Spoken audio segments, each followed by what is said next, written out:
Challenging হলেও একই দিনে জাতীয় সংসদ নির্বাচন ও গণভোট আয়োজনকে যৌক্তিক মনে করছে সরকার। অর্থ উপদেষ্টা ডক্টর সালেউদ্দিন আহমেদ তথ্য জানিয়েছে এবং বলেছেন এজন্য বাজেটের কোনো সমস্যা হবে না।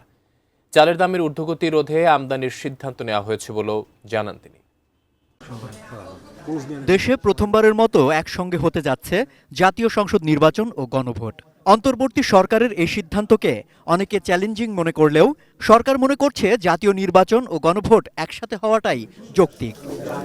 সকালে সচিবালয়ে সরকারি ক্রয় সংক্রান্ত কমিটির বৈঠক শেষে অর্থ উপদেষ্টা ডক্টর সালেউদ্দিন আহমেদ বলেন, বিশ্বের অনেক দেশেই একই দিন জাতীয় নির্বাচন ও গণভোট হয়। চ্যালেঞ্জটা হলো চ্যালেঞ্জটা গ্রহণ করতে হবে, একই দিনে করা, তাই না? যেটা সরকার থেকে সিদ্ধান্ত নিয়েছে, আমরা যেটা প্রধান উপদেষ্টা বলে দিয়েছে একদিকে করা, কারণ 2 দিন করা জিনিসটা মানে এত এন্টায়ার জিনিস রিটার্নিং অফিসার মোবিলাইজ করা, আপনি জানেন এটা খুব সোজা কাজ না।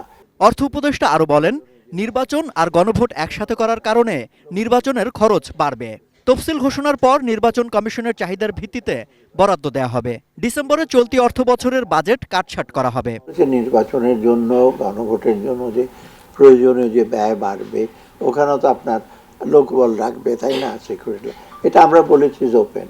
আমাদের বাজেটটা এখন আমরা রিভাইজ করছি, কিন্তু নির্বাচনের বাজেটটা আমরা এখন ওই অন্য মন্ত্রণালয়ের বাজেটটা লাস্ট ডেট দিয়েছে যে এত তারিখের মতো আপনারা বলে দেন, কারণ ডিসেম্বরে আমরা বাজেটটা রিভাইজ করবো।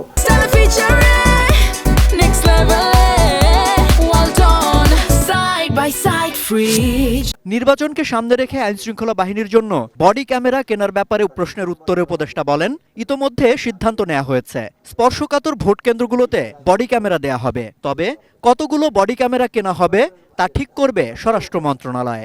এত ভয় পাওয়ার কিছু না, খরচটা মোটামুটি আমরা করবো আর কি। আমি ফাইন্যান্স মিনিস্ট্রিতে আমি চেষ্টা করি যতটুকু সাশ্রয়ী হওয়া যায়। চালের দাম যাতে না বাড়ে সেজন্য চাল আমদানির ব্যাপারে সিদ্ধান্ত হয়েছে বলেও জানান অর্থ উপদেষ্টা। এগুলির সলিউশন কিন্তু একটা পলিটিক্যাল গভর্নমেন্ট করতে পারে, কারণ তাদের এই মরাল সুয়েশন বাই করার সেটা থাকে। সম্রাট আনোয়ার, এটিএন নিউজ, ঢাকা।